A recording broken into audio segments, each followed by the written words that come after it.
లక్ష్మణ్ గారు రైట్, ఒకసారి వెంకటేశ్వర రెడ్డి గారి దగ్గర. వెంకటేశ్వర రెడ్డి గారు, సరే నిన్న జరిగిన ఇన్సిడెంట్స్ తర్వాత సరే మీరు అంటున్నారు అది పాజిటివ్ ఓటు ఎక్కువ ఉమెన్ వచ్చారు అండ్ ఏజ్ ఓల్డ్ పీపుల్ వృద్ధులు వచ్చారు, యువకుల్లో కూడా ఎక్కువ మళ్ళీ ఉమెన్ పర్సంటేజ్ ఎక్కువ ఉంది, ఇవన్నీ కూడా మీ సంక్షేమ పథకాల ప్రభావమే అని చెప్పేసి. అంటే మీరు మిస్ అయిన సెక్షన్స్ ఏమైనా ఉన్నాయా నిన్న? అంటే మీ టార్గెట్ కేవలం ఎస్సీ ఎస్టీ బీసీ మైనారిటీ కదా, మిగిలిన వాళ్ళ ఓటింగ్ పెద్దగా మీ వాటి మీద దృష్టి పెట్టలేదు, మీరు అనుకున్నారు. జనరల్గా ఓటుకు రాలేని అవకాశం, రాలేని పరిస్థితులు ఎవరికి ఉంటాయి అంటే గ్రామాలలో కానీ వార్డులలో కానీ పోలింగ్ స్టేషన్స్కి రాలేని పరిస్థితులు ఎవరికి ఉంటాయి అంటే ముఖ్యంగా వెనుకబడిన వర్గాలకు ఉంటాయి. వెనుకబడిన వర్గాలకు కానీ పేదలకు కానీ ఆర్థిక లోపాలుండి రాలేని పేదలు, అట్లానే వెనుకబడిన వర్గాలు ఈ ధనవంతుల దెబ్బకి భయపడి మనకెందుకులే రిస్క్ అని రాలేని పేదలు ఎవరికి వాళ్ళకు పనికి వెళ్ళే పరిస్థితులు ఉంటాయి. ఇక్కడ ఇంత ఓటు శాతం వచ్చింది, ఆ ఓటు శాతంలో కూడా మీరు క్యూ లైన్లు గమనించండి, లేకపోతే ఎవరైనా గమనించండి, మొత్తం పేదలు ఎక్కువ, వెనుకబడిన వర్గాలు ఎక్కువ, అందులో మహిళలు ఎక్కువ. రాంది ఎవరు? రాని వాళ్ళు ఇప్పుడు ఆ 20% పోల్ కాని 20% వాళ్ళు ఎవరు? ధనవంతులు. రాని వాళ్ళు ధనవంతులు, అత్యధిక ఉన్నతులు. ఎవరైతే మనం డిబేట్ లో కూర్చొని పెద్దగా నీతులు చెప్పే ధనవంతులు వాళ్ళు ఉన్నారా, వాళ్ళు రాలేదు ఓటుకి. వాళ్ళు ఓటు విలువ గురించి చెప్పేవాళ్ళు, ఓటు గురించి మాట్లాడేవాళ్ళు, వాళ్ళు పని మానుకునే వాళ్ళు ఎవరు రాలేదు. వచ్చిన వాళ్ళంతా పేదలు, బడుగు బలహీన వర్గాలు, వీళ్ళు వచ్చింది. వీళ్ళలో మహిళలు, ఓటును వినియోగించుకున్న వాళ్ళు వీళ్ళు. మా ఒపీనియన్ ఏంటంటే ఎవరైతే మా విధానమే సంక్షేమం, మా విధానమే ఎస్సీ ఎస్టీ బీసీ మైనార్టీ వర్గాల బడుగుల గురించి మా విధానం.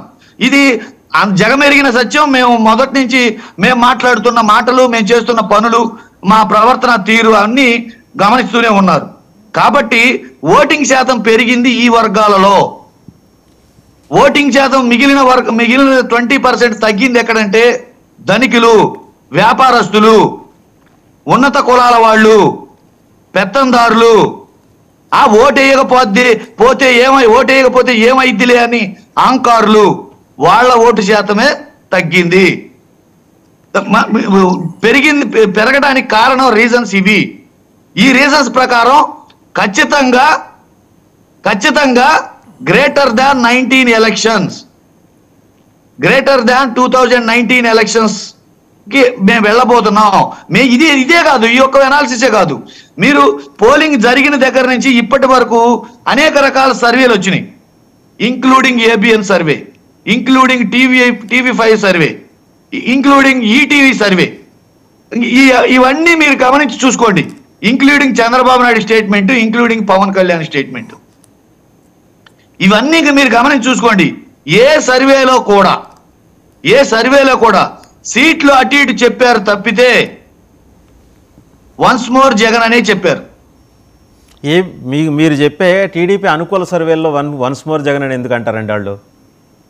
మీరు ఏబిఎన్ సర్వే రాత్రి స్టేట్మెంట్లు ఉన్నాయి, ఏబిఎన్ మీరు తీసుకోండి, ప్రామాణికంగా తీసుకునే చెప్పండి, అన్ని సర్వేలు చెప్పండి. ఇప్పుడు యావరేజ్ అన్ని రకాల సర్వేలు జరిగినాయి. మీరు ఇప్పుడు మనం కనుక పర్సెంటేజ్ యావరేజ్ చేసినట్టు, యావరేజ్ చేసి పర్సెంటేజ్ చెప్పినట్టు ఈ సర్వేలన్నీ కూడా క్రోడీకరించుకోండి. సింపుల్. మన వాదులు ఆడుకోవద్దు. ఇంకో విషయం ఏంటంటే అసలు వాదులు ఆడుకోవాల్సిన పని లేదు ఇప్పుడు, ఆవేశపడాల్సిన పని లేదు ఇప్పుడు. ఎందుకంటే జడ్జిమెంట్ అయిపోయింది, జస్ట్ ఈవీఎంలో ఉంది, అది చెప్పడమే ఉంది.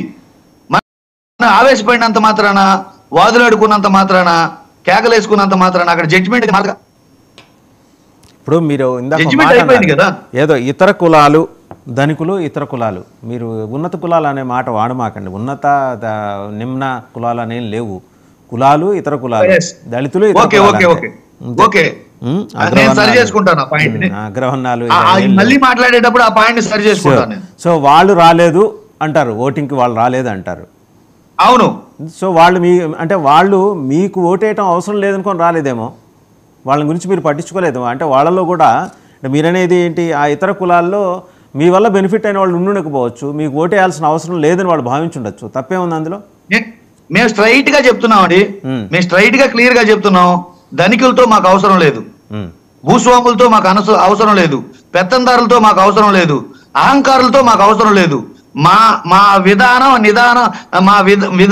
నినాదం పూర్తిగా పేద బడుగు బలహీన వర్గాలు పేదలు మాత్రమే.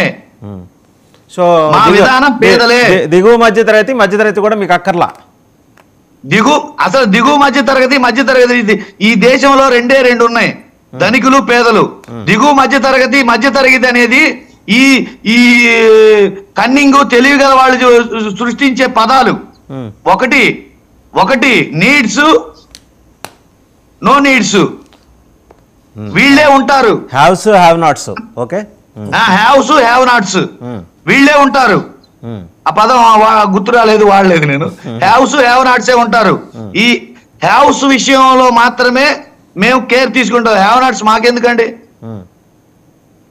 మా పరిపాలన విధానమే హ్యావ్స్. ఇంకా ఇందులో రెండే కులాలు ఉన్నాయి, ధనికులు పేదలు. ఇక్కడ వేరే కులాలు ఏమి లేవు. మధ్యతరగతి, దిగువ మధ్యతరగతి ఈ కేటగిరీలు ఏమి లేవు. ఇప్పుడు ఎన్డీఏ కూటమి అంత బలంగా ప్రచారంలోకి దిగి ప్రధానమంత్రి వచ్చారు, హోంమంత్రి వచ్చారు, వాళ్ళందరూ వచ్చారు, చాలా బలంగా ఓటు కన్సాలిడేట్ చేసుకుని వాళ్ళు పెంచుకున్న ఓటుని ఇదేమో మాకు అనుకూలంగా వచ్చిన ఓటు అని మీరు క్లెయిమ్ చేసుకుంటే ఎట్లా వెంకటేశ్వర రెడ్డి గారు? వాళ్ళు పాపం కింద మీద పడి కన్సాలిడేట్ చేసుకొని వాళ్ళు ఓటు శాతం పెంచుకుంటే అది మీదని మీరెట్లా క్లెయిమ్ చేసుకుంటారంటున్నా? మేము క్లెయిమ్ చేసుకోవడం కాదు, జరిగిన విధానాన్ని బట్టి అక్కడ పరిస్థితులను బట్టి మేము అబ్జర్వ్ చేసిన దాన్ని మేము చెప్తున్నాం. ఆడున్న పరిస్థితిని అబ్జర్వ్ చేసిన దాన్ని బట్టి చెప్తున్నాం. వాళ్ళు కన్సాలిడేట్ చేసుకున్నారు అని వాళ్ళు అనుకోవచ్చు, మేము కాదనట్లా.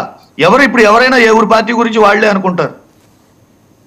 మేము గెలుస్తామని చంద్రబాబు నాయుడు మేమే గెలుస్తామని చెప్పమంటే చంద్రబాబు నాయుడు ప్రాణం పోయే వరకనే చెప్తాడా? చెప్పడు కదా. అది ఇవన్నీ ఏంటంటే క్లియర్గా మేము అబ్జర్వ్ చేసిన పాయింట్స్ మాత్రమే మీకు చెప్తున్నాను. జడ్జిమెంట్ అయిపోయింది, అక్కడ ప్రజలు జడ్జిమెంట్ ఇచ్చేశారు. అది మార్పు చేయడం ఎవరి వల్ల కాదు. ఇప్పుడు మేము చెప్తున్నది మా కాన్ఫిడెన్స్. మేమెందుకు ఏ రీజన్స్ ప్రకారం మాకు ఓట్లు పడాయని మేము అనుకుంటున్నామో చెప్తున్నాం. రైట్, ఒకసారి డాక్టర్ గారు కైండ్లీ కంక్లూడ్. ఒక చిన్న పాయింట్ అండి, డాక్టర్ గారి దగ్గరికి వెళ్లే ముందు ఒక చిన్న పాయింట్ అండి. దయచేసి మీ ద్వారానే స్టార్ట్ అయ్యి మీ ద్వారానే మంచి జరగాలని నేను కోరుకుంటూ ఈ విన్నపాన్ని మీ దగ్గర పెడుతున్నా. ఇక నుంచి డిబేట్స్ లో ఎవరైనా కంటెక్ట్ చేసి మాట్లాడేటప్పుడు, మనకు రాష్ట్రం విడిపోయి 10 ఏళ్ళు అయిందండి. ఎక్కడ స్థానికతను అక్కడే గుర్తించారు, ఎక్కడ ఉద్యోగులను అక్కడే గుర్తించారు, ఎక్కడ నాయకులు అక్కడే పోటీ చేస్తున్నారు. వెంకటేశ్వర రెడ్డి గారు ఇక్కడ మీకు చెప్పనివ్వండి, నన్ను చెప్పనివ్వండి. తర్వాత మీరు పాసిబిలిటీ ఉంటే చేస్తారు, లేకపోతే లేదు, అది వేరే విషయం, అది మీ ఇష్టం. నన్ను చెప్పనివ్వండి. ఎక్కడోళ్ళు అక్కడే డిసైడ్ అయిపోయిన తర్వాత దయచేసి ఆంధ్రప్రదేశ్ వాసులు గురించి మాట్లాడేటప్పుడు ఆంధ్రప్రదేశ్ వాసుల్ని డిబేట్లోకి తెమ్మని మీ ద్వారా అది ఆజ్యం పోసుకుంటే ఇది అన్ని ఛానళ్ళకి వస్తుంది అనేది నా ఆశ. నేను ఒక విషయం మీకు చెప్తా, ఇక్కడ మీరు ప్రస్తావన చేశారు కాబట్టి తెలుగుదేశం పార్టీ జాతీయ పార్టీ, మీరు జాతీయ పార్టీ ఒక్క నిమిషం వినండి సార్. గుర్తింపు కోల్పోయిందండి. వాళ్ళు కోల్పోయారా కోల్పోలేదా? కానీ నేను చెప్పేదేనండి, వాళ్ళు కోల్పోయారా కోల్పోలేదా అనే విషయం ఇక్కడ కోల్పోయిందండి. ఒక్క నిమిషం వినండి కైండ్లీ. మీరు చెప్పింది విన్నా కదా, మీరు కూడా వినండి. ఏంటి, వాళ్ళు జాతీయ పార్టీ, జాతీయ అధ్యక్షుడు, జాతీయ ప్రధాన కార్యదర్శి వాళ్ళు రాసుకుంటున్నప్పుడు మనం కూడా కాసేపు గౌరవించి జాతీయ పార్టీ నుంచి ఎవరైనా రావచ్చు కదా. ఇప్పుడు కాంగ్రెస్ పార్టీ నుంచి వస్తారండి, ఎన్నికల కమిషన్ సార్, కాంగ్రెస్ పార్టీ నుంచి వస్తారు, బీజేపీ నుంచి వస్తారు, జాతీయ పార్టీ నుంచి వస్తారు. సార్ నేను చెప్పే స్టేట్మెంట్ కాదండి అది. సార్ నేను విశ్వసిస్తాను జాతీయ పార్టీ నుంచి ఎవరైనా రావచ్చు. అండమాన్లో కూడా ఉన్నారు వాళ్ళు, మీకేమైనా అభ్యంతరమా వాళ్ళు వస్తే? ఖచ్చితంగా ఇక్కడ స్థానిక పరిస్థితులు తెలియకుండా, ఇక్కడ ఆంధ్రప్రదేశ్ గురించి తెలియకుండా ఎక్కడి నుంచో వచ్చి మాట్లాడితే అభ్యంతరమే కదండి. సరే, ఫైనల్ గా ఆయన కంక్లూడ్ చేస్తారు. ఏమంటే ఇప్పుడు కూటమి కింద మీద పడి కష్టపడి పాపం పవన్ కళ్యాణ్ గారు ఆయన భాషలో చివాట్లు తిని అమిత్ షా గారి దగ్గర వీళ్ళ దగ్గర మొత్తానికి అందరినీ ఒక ప్లాట్ఫామ్ మీద తీసుకొచ్చుకొని 80% దాకా పోలింగ్ పెరగడానికి నిజంగా విశేషంగా కృషి చేశారు పవన్ కళ్యాణ్ గారి కంట్రిబ్యూషనే ఎక్కువ చంద్రబాబు గారి కన్నా కూడా, మీరు ఒప్పుకోకపోయినా. ఇంత చేసిన తర్వాత ఆ క్లెయిమ్ వైసీపీ క్లెయిమ్ చేసుకునేది ఆ ఓటంతా మాదే అని. వాసుదేవన్ గారు, మేము కష్టపడి మా నాయకుడు 80 పైకి సభలు పెట్టి సభలు అడ్రస్ చేసి మండు టెండర్లో కూడా మన వయసులో ఉన్న వాళ్ళు కూడా తిరిగినటువంటి పరిస్థితిలో వారు 75 సంవత్సరాల నుండి వారు తిరిగారంటే అప్రిషియబుల్. అంత కష్టపడి ఖచ్చితంగా మేము ఓటు కన్సల్టేట్ చేసుకున్నాం, ఖచ్చితంగా మాకు సంబంధించిన ఓటింగ్ మేము వేయించుకున్నామని చెప్పేసి మేము ధీమాగా అంటాం. ఇప్పుడు ఆబ్వియస్లీ ఎవరి పార్టీ వాళ్ళు అనుకుంటారు, అది తెలిసినా ఒకవేళ వాస్తవాలు తెలిసినప్పుడు కూడా మా ఓటింగ్స్ అని అందరూ ఎవరి వాళ్ళు క్లెయిమ్ చేసుకోవడం తప్పు లేదు. అది నిజాలు పాలు నీళ్ళు అనేది 4వ తారీఖు తేలిపోతుంది. వాదన వరకే సీమితం అయిపోతుంది, అంతేగాని దాన్ని వ్యక్తిగతంగా తీసుకునే అవసరం లేదు. ఇప్పుడు వెంకటేశ్వర రెడ్డి చెప్పొచ్చు, ఇవంతా మా ఓటింగ్ అండి, మా గ్రౌండ్ లెవెల్గా ఉన్న వాళ్ళంతా రూరల్ పబ్లిక్ అంతా రూరల్ ఓటర్స్ అంతా మాకే వేశారు. లెట్ ఇట్ బి, ఊహించుకోనివ్వండి. ఊహించుకునే హక్కు మాట్లాడే హక్కు అందరికీ ఉంది, వాళ్ళు ఊహించుకోనివ్వండి. దానికి ఎవరేం చేయలేరు. మీరు ఎందుకు అలా మాట్లాడుతున్నా అన్న అధికారం నాకు లేదు, మీకు లేదు.